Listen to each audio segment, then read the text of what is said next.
दिल्ली से रिलेटेड है आर्टिकल 239 ए, जो दिल्ली को नेशनल कैपिटल टेरिटरी बनाता है। दिल्ली को नेशनल कैपिटल टेरिटरी बनाने वाला आर्टिकल 239 कैपिटल ए, जो 69th कॉन्स्टिट्यूशनल अमेंडमेंट एक्ट 1991 में आया था, ये बहुत इंपॉर्टेंट है।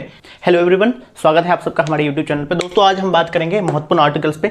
तो हमने एक लेक्चर इसका डाल चुका है और हमने देखा था प्रीवियस चैप्टर्स में कि पार्ट्स ऑफ कॉन्स्टिट्यूशन और संविधान के कितने पार्ट्स है, तो उनको अच्छे से डिस्कस किया था। और एक लेक्चर इससे रिलेटेड था कि इंपॉर्टेंट आर्टिकल्स, और ये दूसरा लेक्चर है हमारा इंपॉर्टेंट आर्टिकल्स था। तो इन आर्टिकल्स को हम देखेंगे, वही सारे आर्टिकल्स को देख रहे हैं हम कि जो बहुत ज़्यादा इंपॉर्टेंट है और हर एक एग्जाम में पूछे जाते हैं और बार बार जो है घूम फिर कर वो चीज़ें रिपीट होते जाते हैं। तो आप एक बार ये क्लास खत्म होने के बाद क्या करना कि जो जितने भी पीआईक्यू के जो क्वेश्चंस है या फिर जिस भी एग्जाम की आप तैयारी कर रहे हो, तो आप एक बार उसको जाके देख लेंगे। तो उससे ये रहेगा कि आपको पता चलेगा कि कहाँ से कौन सी क्वेश्चंस पूछे जा रहे हैं, आइडिया रहेगा। और आपको अगर सॉल्व हो जाएंगे तो आपको मोटिवेशन भी आएगा और ज़्यादा अच्छा लगेगा कि नहीं, आपसे जो आप पढ़ रहे हो तो वो सॉल्व भी हो रहे हैं। तो कल पहला क्लास था हमारा, इसका इंपॉर्टेंट आर्टिकल्स था। तो उनमें हमने जो है पार्ट 1 में जो देखा था, जो यूनियन टेरिटरी इंडिया के टेरिटरी का जो डिफिनेशन है उसमें आर्टिकल्स देखे थे। और बाकी जो सिटीजनशिप देखा था, जो फंडामेंटल डीपीएसपी था, वो नेक्स्ट क्लास में कराएंगे। हमने बताया था कि आगे उसके क्लासेस आएंगे। हमारा जो यूनियन वाला चैप्टर था वो बहुत बड़ा वास्ट चैप्टर था, तो उनमें से बहुत सारे आर्टिकल्स जो बहुत ज़्यादा इंपॉर्टेंट थे, जैसा कि प्रेसिडेंट से रिलेटेड थे, काउंसिल ऑफ मिनिस्टर से थे, सुप्रीम कोर्ट से थे, तो उनको सारे को देखा था हमने। और उन्हीं को यहाँ से जो है, जैसा कि लेजिस्लेचर है और पार्लियामेंट है, एक दूसरे से क्या रहा है, रिलेट है। जैसे कि सुप्रीम कोर्ट है, हाई कोर्ट है, एक दूसरे से रिलेटेड है। एंड जो है उसी तरीके से जो काउंसिल ऑफ मिनिस्टर है स्टेट का, और काउंसिल ऑफ मिनिस्टर जो है हमारा यूनियन का, सेंट्रल का, तो दोनों क्या है, एक दूसरे से आपस में रिलेटेड है। तो हम उन चीज़ को क्या करेंगे, थोड़ा सा रिलेट करके चलेंगे, तो इससे ईजी रहेगा कि लास्ट क्लास से आपको क्या है लिंक होगा। तो हाँ, जिन्होंने भी वो लेक्चर नहीं देखा है तो वो लेक्चर जरूर देख लें। तो चलिए आगे बढ़ते हैं। तो हमारा आज स्टार्ट है, आज का टॉपिक है हमारा कि पार्ट 6 से आगे देखेंगे हम कि यहाँ पे जो जितने भी इंपॉर्टेंट आर्टिकल्स मिलेंगे जो आपको जानना चाहिए। तो सबसे पहला जो है पार्ट 6 जो है हमारा, वो स्टेट को डिफाइन करता है। पार्ट 6 हमारा है स्टेट। तो पार्ट 6 में हमारा है स्टेट्स के बारे में। तो इंडिया क्या है, एक यूनियन है, किसका, स्टेट्स का, स्टेट का यूनियन है इंडिया। इंडिया एक फेडरल कंट्री नहीं है, तो यहाँ पे स्टेट के बारे में चर्चा है। तो पार्ट 6 जो है इंडियन कॉन्स्टिट्यूशन में, उसमें स्टेट्स की चर्चा है।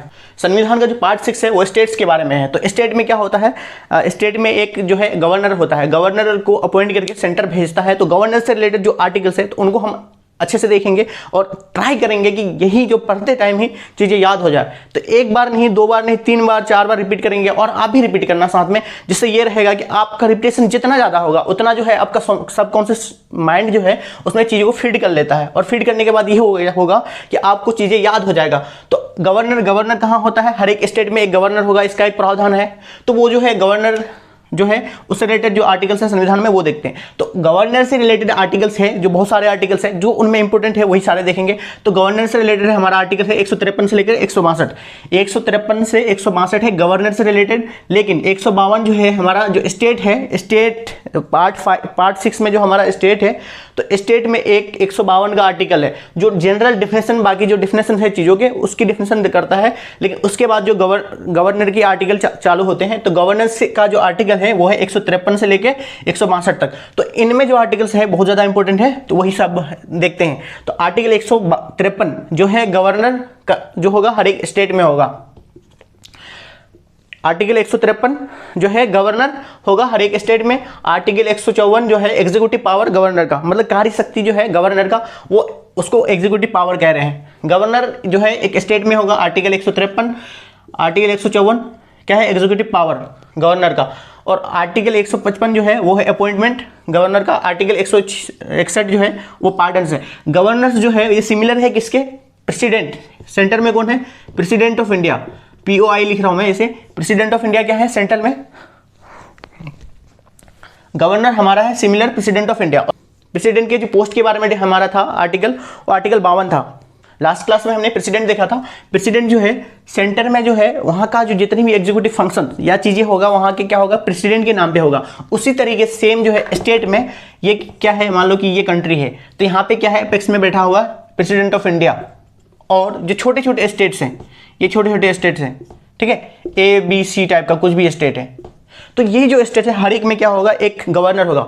लेकिन जो सेंटर में जो है पूरी एग्जीक्यूटिव पावर किसके अंतर्गत है, सेंटर में जो प्रेसिडेंट के अंतर्गत है, उसी तरीके से जो है हर एक स्टेट में जो पूरी एग्जीक्यूटिव पावर होगा प्रेसिडेंट के तरह कहाँ होगा, गवर्नर के पास होगा। कोई भी फैसला लिया जाएगा स्टेट में तो गवर्नर के नाम पे लिया जाएगा, गवर्नर का साइन जब तक नहीं होगा उस चीज़ों को लॉ नहीं माना जाएगा। तो गवर्नर क्या है, लेजिस्लेटिव असेंबली है, वहाँ का एक पार्ट माना जाता है, इंटीग्रल पार्ट माना जाता है, जिस तरीके से जो प्रेसिडेंट ऑफ इंडिया जो है पार्लियामेंट का इंटीग्रल पार्ट हुआ करता था। तो गवर्नर से रिलेटेड हम चीज़ें देखते हैं। तो आर्टिकल जो है हमारा 152 क्या है, जो जनरल डिफिनेशन है स्टेट्स का, तो उनको आर्टिकल 152 में डिफाइन किया गया है। आर्टिकल 153 जो है गवर्नर ऑफ स्टेट, मतलब जितने भी स्टेट उसमें क्या एक गवर्नर होगा जो एग्जीक्यूटिव फंक्शन, जिसके अंदर क्या होगा सारे एग्जीक्यूटिव फंक्शन होगा।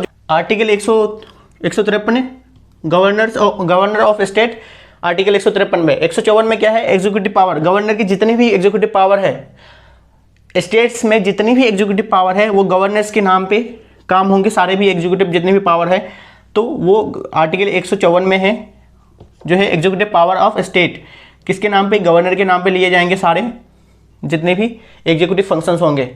जो आर्टिकल 155 है वो है अपॉइंटमेंट गवर्नर का अपॉइंटमेंट करेगा प्रेसिडेंट ऑफ इंडिया, और जो है इसको रिकमेंड करेगा काउंसिल ऑफ मिनिस्टर।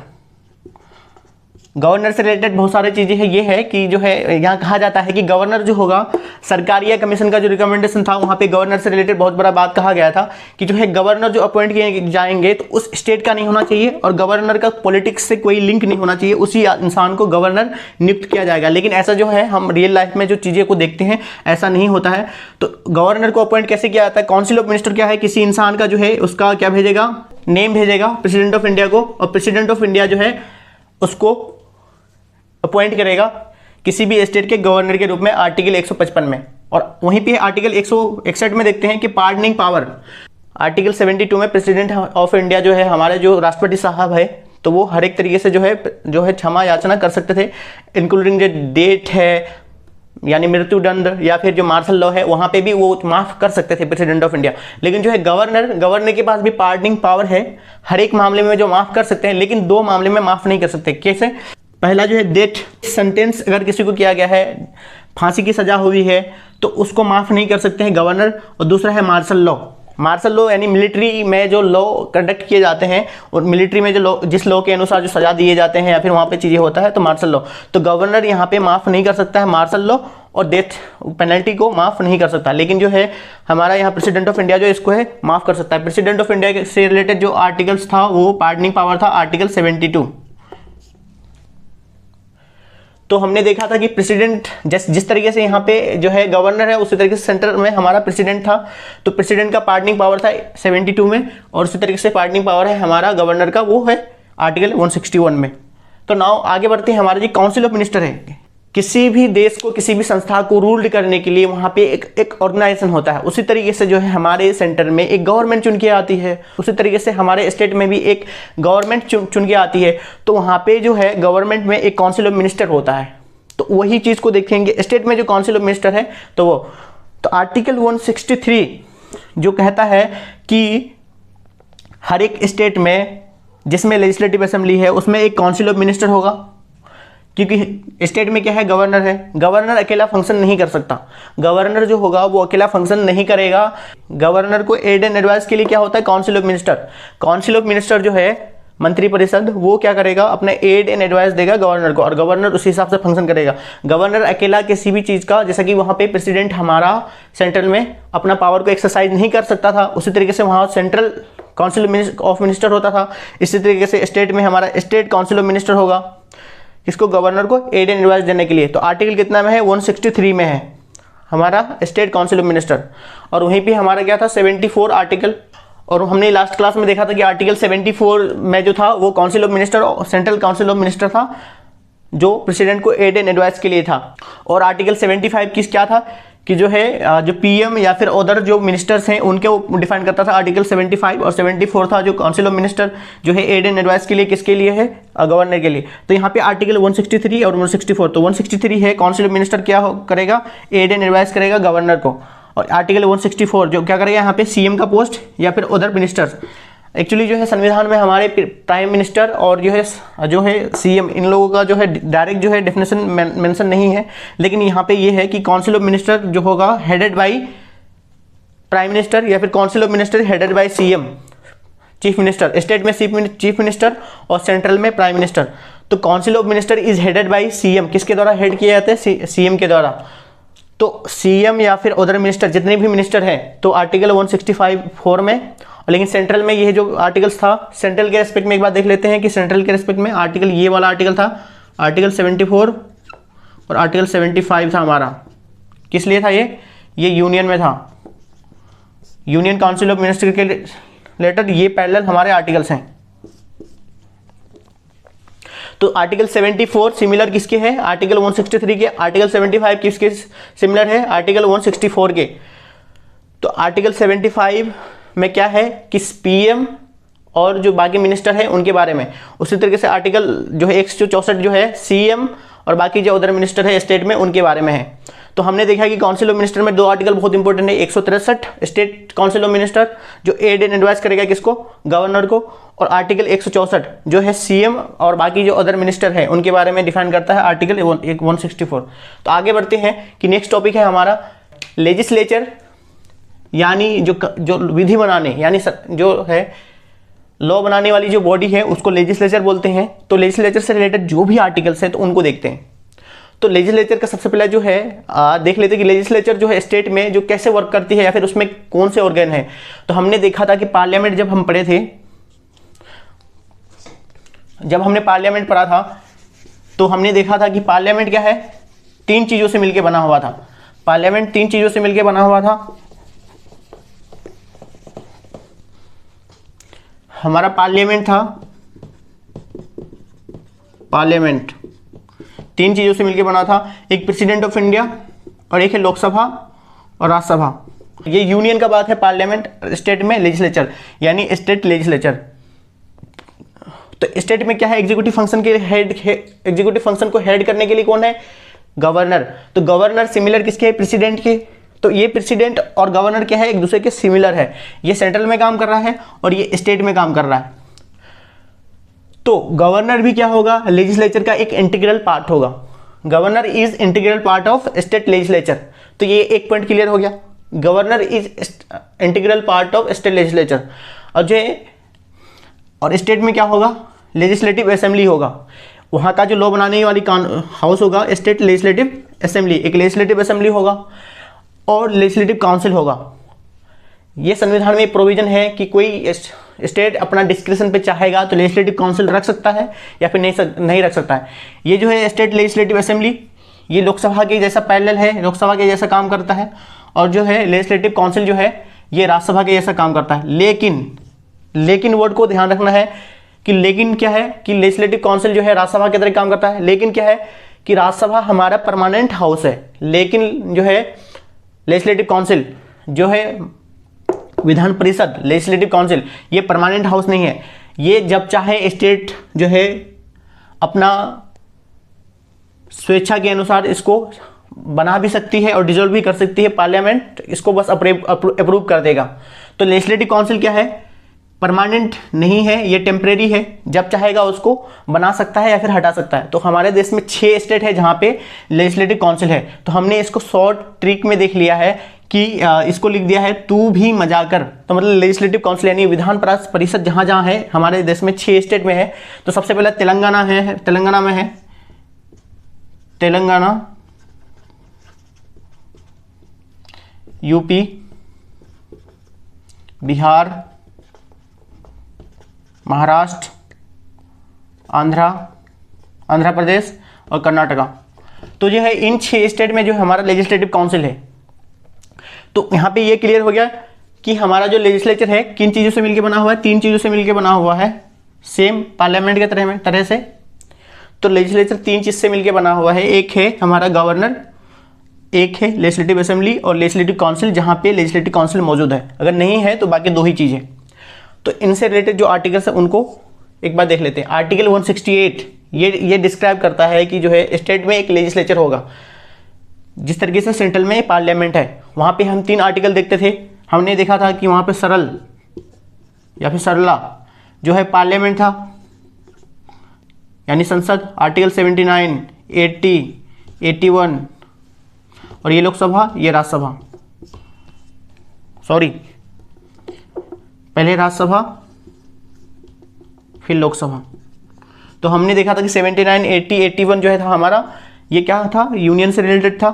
तो ये था पार्लियामेंट, राज्यसभा 80 और लोकसभा तो हमारा 81। तो उसी तरीके से जो हमारा है लेजिस्लेचर वो आर्टिकल 168 है। हमने अभी देखा कि ऊपर में कि लेजिस्लेटिव काउंसिल कोई भी स्टेट अपना बना भी सकता है या फिर डिजोल्व भी कर सकता है। तो आर्टिकल है 169। 169 बहुत इंपॉर्टेंट है कि कोई भी स्टेट जो है अपना लेजिस्लेटिव काउंसिल जो है बना सकता है या फिर विघटन कर सकता है, मतलब या तो क्रिएट कर सकता है या फिर एबोलिश कर सकता है। क्रिएशन और एवोल्यूशन जो है लेजिस्लेटिव काउंसिल का आर्टिकल 169 है। तो वो इसको बीच से हटा लेते हैं, बाकी हम तीनों को रिलेट कर लेते हैं कि ये 3 आर्टिकल हमारा है कि जैसे कि हमने यहाँ 3 आर्टिकल देखा है कि पार्लियामेंट, राज्यसभा, लोकसभा। तो यहाँ पे देखते हैं कि लेजिस्लेचर हो गया हमारा पार्लियामेंट जैसा। दूसरा आर्टिकल है हमारा लेजिस्लेटिव असेंबली, आर्टिकल 170, 170 जो है हमारा लेजिस्लेटिव असेंबली है, और आर्टिकल 171 जो है हमारा लेजिस्लेटिव काउंसिल है।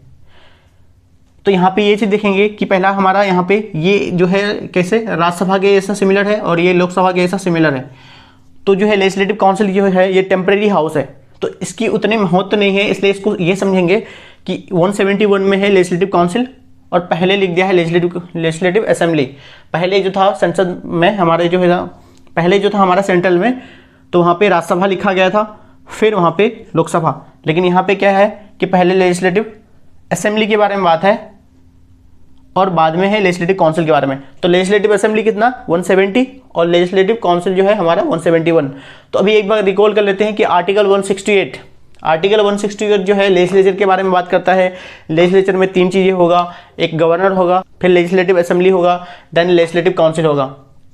आर्टिकल 169 कोई भी स्टेट अपना लेजिस्लेटिव काउंसिल बना सकता है या फिर उसको हटा सकता है। आर्टिकल 170 लेजिस्लेटिव असेंबली के बारे में है। आर्टिकल 171 लेजिस्लेटिव काउंसिल के बारे में है कि यहाँ पर क्या कंपोजिशन होगा लेजिस्लेटिव काउंसिल में 171 और 170 में लेजिस्लेटिव असेंबली।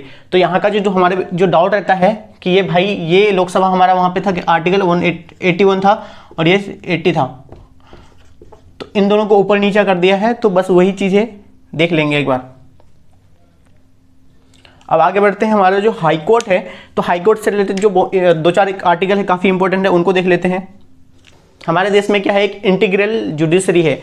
तो इंटीग्रल जुडिशरी कहने का मतलब है कि नीचे में सब ऑर्डिनेट कोर्ट होगा, ऊपर में डिस्ट्रिक्ट कोर्ट होगा, फिर उस ऊपर में हाई कोर्ट होगा, फिर यहाँ पे एपेक्स में सुप्रीम कोर्ट है।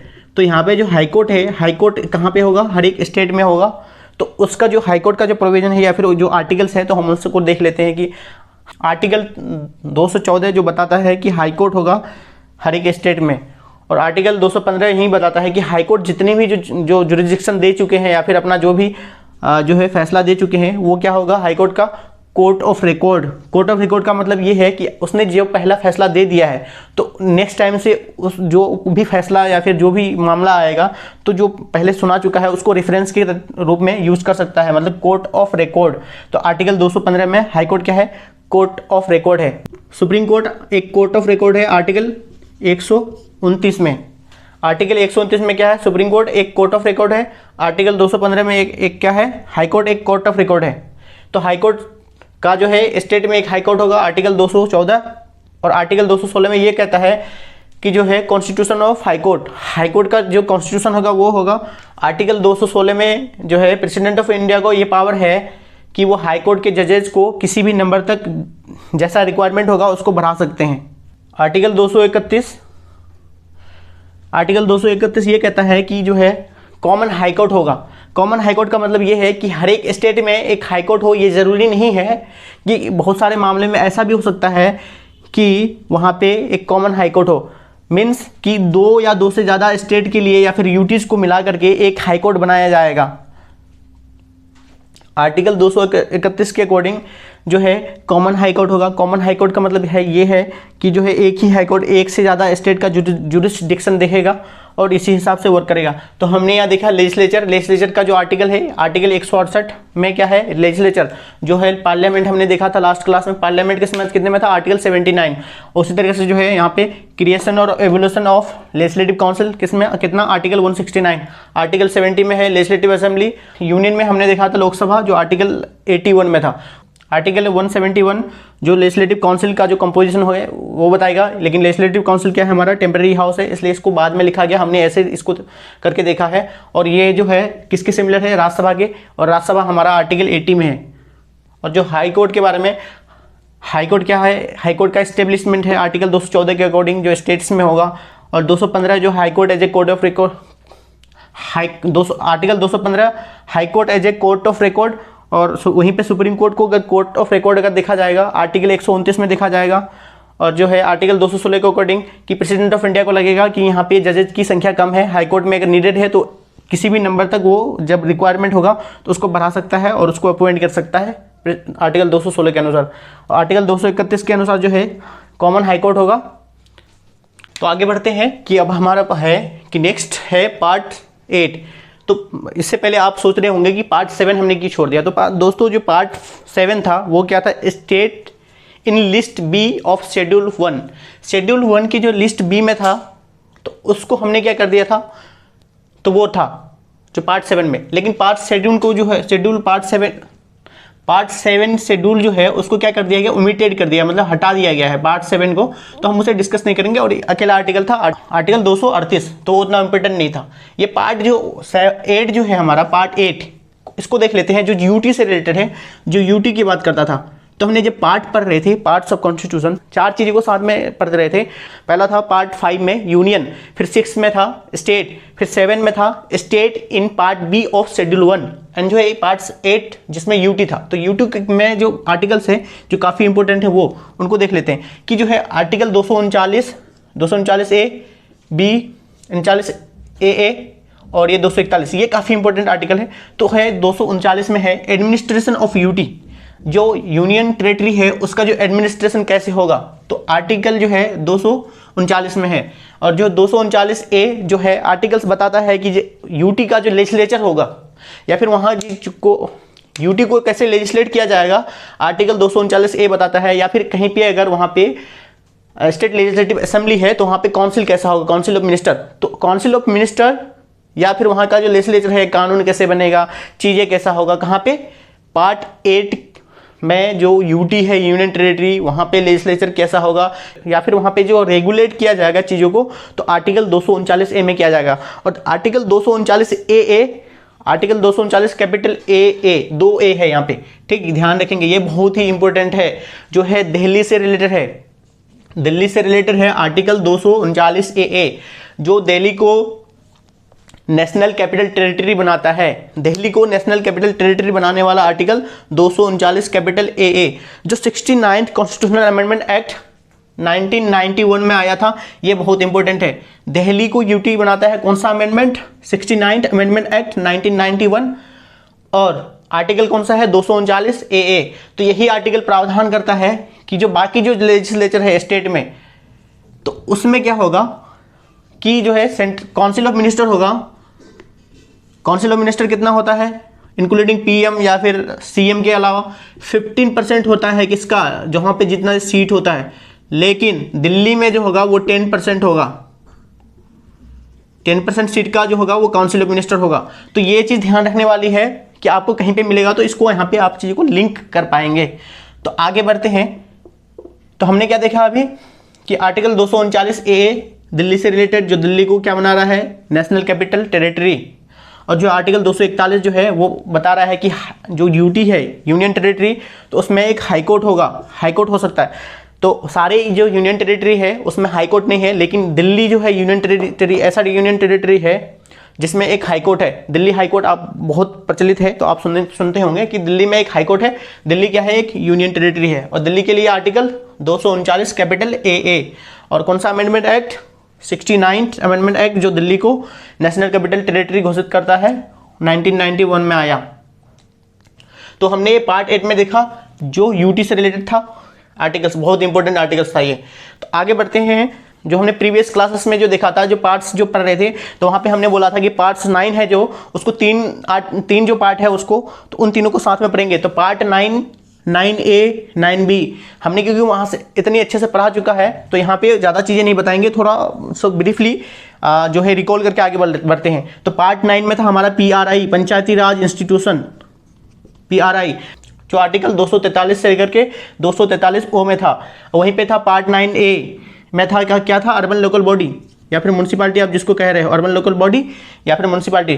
तो यहाँ O से O पे खत्म हुआ है, तो अगला जाएगा P, 243 P से लेकर के 243 ZG तक। और जो है पार्ट 9B में था हमारा कोऑपरेटिव सोसाइटी था। क्या था? Cooperative society. तो ये था हमारा 243 ZS से लेकर के 243 ZT। तो ये कौन सा अमेंडमेंट एक्ट से आया था कोऑपरेटिव सोसाइटी? तो 97 कॉन्स्टिट्यूशनल अमेंडमेंट एक्ट 2012। तो ये बहुत सारे इंपॉर्टेंट जो है ना, तो उस चीज़ को मैं इसलिए कर रहा हूँ, ये रिपीट करने की ज़रूरत है क्योंकि ये जो है बार बार रिपीट होते हैं एग्जाम में भी, तो आपको बहुत इंपॉर्टेंट है, पूछ लिए जाएंगे तो एक आध नंबर आपको ऐसे मिल जाएगा। तो जो यहाँ पे जो पंचायती राज इंस्टीट्यूशन और बाकी इन चीज़ों से जो रिलेटेड आर्टिकल्स हैं वो बहुत इंपॉर्टेंट है, तो उनको देख लेते हैं। 3 आर्टिकल जो बहुत इंपॉर्टेंट है। तो 243I जो फाइनेंस कमीशन की बात करता है, पंचायती राज विलेज पंचायत जो होगा वहाँ पे जो फाइनेंस कमीशन होगा उसके लिए आर्टिकल 243I। वहीं पर जो अगर अर्बन लोकल बॉडी में जो फाइनेंस कमीशन होगा वो article 243Y, 243I, I and Y याद रखेंगे, I and Y, I PRI के लिए I, 243I हो जाएगा PRI के लिए, पंचायती राज इंस्टीट्यूशन के लिए, और अर्बन लोकल बॉडी के लिए हो जाएगा 243Y। ठीक है, I हो जाएगा PRI के लिए, Y हो जाएगा अर्बन लोकल बॉडी के लिए। और 243K जो है स्टेट इलेक्शन कमीशन के बारे में बताता है। 243K जो आर्टिकल है बहुत इंपॉर्टेंट है। 243K जो है स्टेट इलेक्शन कमीशन के बारे में बताता है। अभी एक बार देख लेते हैं कि हमने पार्ट 7 में देखा था कि वहाँ पे अकेला आर्टिकल था 238 और उसको क्या कर दिया गया, हटा दिया गया है। और पार्ट 8 में जो है यूनियन टेरिटरी, उसको बहुत इंपॉर्टेंट जो आर्टिकल्स था वो 249AA जो दिल्ली से रिलेटेड है, दिल्ली को यूनियन टेरिटरी बनाता है। आर्टिकल 241 जो यूटीज में हाईकोर्ट होगा उसके लिए। और पार्ट 9, 9A, 9B। तो 9A में हमने देखा था PRI जिसमें आर्टिकल्स ये थे 243 से लेकर के 243O तक। पार्ट 9A, 9B और ये सारे थे कोऑपरेटिव सोसाइटी 9B में। और जैसे यहाँ पे आर्टिकल्स इंपॉर्टेंट थे हमारे, फाइनेंस कमीशन, PRI का फाइनेंस कमीशन था 243I में, और वहीं अर्बन लोकल बॉडी का फाइनेंस कमीशन था वो हमारा था 243Y में। और जो 243K में था तो वो आर्टिकल्स थे हमारे किससे रिलेटेड था, स्टेट इलेक्शन कमीशन, जो इलेक्शन कैसे होगा, फेयर एंड फ्री किस टाइप से होगा, तो उन सब चीज़ों को डील करेगा 243K के अकॉर्डिंग। दोस्तों जैसा कि आप देख रहे हैं कि वीडियो काफ़ी लंबा हो चुका है, इसलिए इसको यहाँ पे स्प्लिट कर देते हैं। एंड जो है अगला वीडियो आएगा हमारा पार्ट 3 आएगा इंपॉर्टेंट आर्टिकल्स के। तो आप देख रहे होंगे कि जो जो इंपॉर्टेंट आर्टिकल है जहाँ पे आपको चीज़ें परेशान हो रही होगी, तो आपको सबका संकलन एक ही जगह में मिल जा रहा होगा।